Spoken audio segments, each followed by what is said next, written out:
My happy marriage didn't last long. We were married for 2 years, and I still had strong feelings for my husband. I spent every day focusing on him, trying to stay attractive and take care of myself. But then I discovered that my husband was cheating on me. The woman he was seeing was very important to him. I decided I wanted a divorce. One afternoon, I thought my husband John was at work, but he unexpectedly came home with his lover. He had divorce papers with him. His lover, who had a blank expression, was there too. I guessed that this trip he was talking about was the honeymoon we never had. We only went on that trip because I got an unexpected bonus, and John suggested we go. We decided to go at the last minute, and I ended up paying for it. John told me that his ex-girlfriend and current lover contacted him during our honeymoon, and that's when he realized he still loved her. I was shocked and said, "What are you talking about? We were on our honeymoon. This doesn't make sense now." John replied, "I love her. She needs me too. We only just realized how we feel about each other. I do care about you, but she's the one I really love. You need to understand." I asked, "How am I supposed to understand? How does he expect me to just sign the divorce papers? What about my feelings?" John sighed and said, "You'll find someone better. You probably don't want to stay in this house anyway. We'll stay here, so you need to pack your things and move out in about a week." It felt like John wanted nothing to do with me anymore. He had asked me out and proposed to me, but now he was the one ending our marriage. He didn't take any responsibility for what happened, and I felt all my feelings for him vanish instantly without even an apology. I signed the divorce papers. John and his lover then left the house, telling me to be out by next week. I felt like my insides were freezing. It all happened so suddenly that I didn't even cry. Instead of feeling betrayed, I felt deceived, which made me feel sorry for myself and my situation. The next day, I asked a friend to help me pack up and move back to my parents' house. Since I'm a nurse and John didn't earn much, I paid most of our living expenses. Even though I was shocked by the affair and the divorce, not having to pay rent anymore felt like a small benefit in this situation. I made plans for where I would live next and started packing my things again to leave my parents' house. Kathy, John's ex, came to my mom's house. It was raining outside, so I let her in. My mom looked at me with sympathy. I wondered, what could my ex-husband want now? He said, "I'm not the love of his life." I wondered if John was here to ask me to come back or if he wanted money. I felt bad for assuming, but given how much he spent and complained about money while we were married, it made sense to think that might be the reason. Maybe he left something behind. I decided to go to the living room to hear what he wanted. "What do you want?" my father asked angrily, but John remained calm as he replied, "I'd like to talk to your daughter." It took a lot of nerve for him to stay so calm. "What do you want?" "I'm busy," I said. When I opened the door, I was stunned to see John's lover, or rather his new wife, sitting next to him as if she had every right to be there. "Why is she here? This is my parents' house. What are you thinking?" I asked. No one should bring their new partner to the house where their ex grew up, and it felt incredibly insulting. "Calm down," John says, and his attitude just makes me more disgusted. The woman with him remains silent again. "Can't you just get this over with quickly?" I asked, probably sounding more irritated than I intended. John looks serious. "This is important. We haven't talked about dividing our things yet. I'm here to get my share." I think to myself, so it's money, just as I thought. John looks pleased. "Yes, that's right.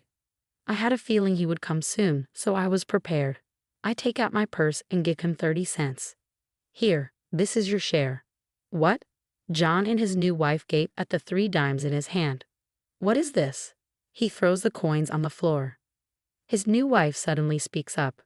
"Are you kidding? This isn't property. Stop messing around." They're both furious. "That's all the savings we have left," I calmly explain. John must have expected more. He sneers at me and says, "What are you talking about? There's more. I know you had $200,000. Give me my share of 100,000. He waves his hands around, and his wife nods along. I'm shocked and just stare at him. "You're the one who wanted this over quickly. So if you want the money, hand it to me." John starts screaming and throwing things around the house. He's completely different from the man I knew. It's a relief to have left him. The loud noise and shouting bring my dad, who had left the room, and my brother, who had just come home, into the living room. My dad is stunned by John's outburst but manages to grab John's arms and restrain him, stopping him from causing more chaos. I quickly explain the situation to my brother, who is a lawyer and understands what's happening because he knows about the divorce. John's new wife overhears us and realizes that John has a lawyer in the family. "Hey, I didn't know your ex-wife had a lawyer in the family," she yells at John, her eyes wide. I wonder why they're so focused on money. Even though I don't want to talk to John, I ask him, "Why do you need the money so badly? You left me because you said this woman is your dream. You chose to be with her instead of me, and that's why you wanted me to move out." "Yes, that's true," John replies. "But dividing the property is important. The house we have now was ours, and we want to build a new one. We're planning for a family, so we need a car and a vacation too. I want to do all the things a new husband should, which is why I'm here. It's hard for me though." Every reason he gives seems so selfish. "Okay," I say. "So you didn't want to come here. I don't want you here either. You don't seem to understand how terrible your actions were, so you don't seem sorry at all. I financially supported our marriage. Giving you my share is the least you can do to acknowledge what you've put me through." "Supported you financially?" John scoffs. What did he just say? Did he say I supported him? Maybe I heard wrong. John never wanted to work. He would come home as soon as he could to play online games and would take days off whenever he didn't feel like working, using up all his paid leave while pretending to be sick. John never intended to earn more money and took full advantage of the fact that I was a well-paid nurse. I covered all our living expenses. He would occasionally hand me $100 when he felt like it, but honestly, it felt like he was just an unemployed boyfriend living in my apartment without contributing. John never did any of the housework. Maybe if he had at least acknowledged my hard work, I could understand better, but I'm deeply disappointed by his unreasonable claim that I financially supported our marriage. I was the one paying all the living expenses. How can you say that? Based on what you just said, you should actually give me back the 30 cents I just gave you. What are you talking about? You really don't understand anything, do you? John's new wife interrupts. I'm sure you were excited when you heard about my savings, but I have some bad news for you, I say calmly, as John and his wife glare at me. At this point, my brother speaks up for me. Excuse me, I'm Henry Thompson, and I'm a lawyer. Let me clarify things for my sister. Only the savings made during the marriage are divided as property. Any money saved before the marriage remains the personal property of the individual. My sister saved up the $200,000 before the marriage, so it's her own money and can't be divided with you. The only amount left in your share account is 60 cents, so your share is half of that, which is 30 cents. There's no point in arguing about this. It seems my sister was saving for your future, but I believe you've spent it all on the woman sitting next to you. Henry speaks calmly, and John and his wife look shocked. John tries to respond. What my brother just said was as Catherine's brother, but now let me speak as her attorney. My client is requesting compensation from you. Why haven't you made this payment yet? I had requested compensation, I explain, but John only paid part of it. I was wondering why the rest wasn't paid, which is why I had my brother step in. My actual lawyer is his colleague, but since we didn't expect John to show up today, Henry is representing my lawyer.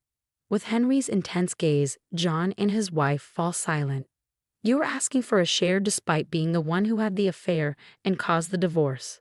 It doesn't make sense for you to ask for anything. It looks like you've already spent the money my sister had saved up for both of you. My sister's request is that you return the full amount you owe her and pay the compensation. That's impossible. John's new wife protests. Honey, let's stop this. We can't push this any further. John stands up and kicks the table while his wife tries to hold him back. When Henry mentions going to court, John seems to give up and starts speaking the truth. John admits, after the divorce, I lost my job, and since my wife is unemployed too, we started borrowing money. Now we're in so much debt that we can't pay the compensation. When we were trying to find a way to earn money, we remembered your savings and thought you might give us half if we talked about dividing the property. I'm stunned and speechless as they completely change their attitude and beg for my help. My brother, standing next to me, shakes his head to signal that I shouldn't listen to them. I have no sympathy for their situation and tell them they still need to pay back the compensation and my savings. I then ask my brother and father to show them out. The last few hours have felt like a storm. My mom returns to the room with a sigh of relief and starts cleaning up. My dad, furious, says what a terrible man John is and helps her. My brother rubs my back and says, "You did nothing wrong. What you did today and the divorce were both right. You should be confident." He adds that we need to ensure they pay the compensation and immediately calls his colleague. "All of us at the law firm are on your side," he says. I'm exhausted. I say, "Mom, you did an amazing job. How about we all go out for steak tonight to lift our spirits?" I collapse into my mom's arms and hug her. My dad and brother agree to the plan, so we have a wonderful dinner together that night. Later, with help from my brother, his colleague, and the law firm, I get back the compensation and my used savings. John and his wife have no luck with job interviews and end up working several part-time jobs. They won't be buying a house, a car, or going on vacation for a while. They seem to be finally grateful to me after experiencing their new life. When we pass each other on the street, they politely say hello, which makes me feel better knowing they've made at least a little progress. As for me, I'm in a steady relationship with the attorney who worked on my case. Henry is thrilled and says this man is perfect for me. 1 year after the divorce, I'm planning to introduce my new boyfriend to my parents soon. I'm sure they'll be very happy for me. I feel this way because when my ex-husband talked about his love of his life, I didn't really understand it. But now, I believe this new man might just be the love of my life.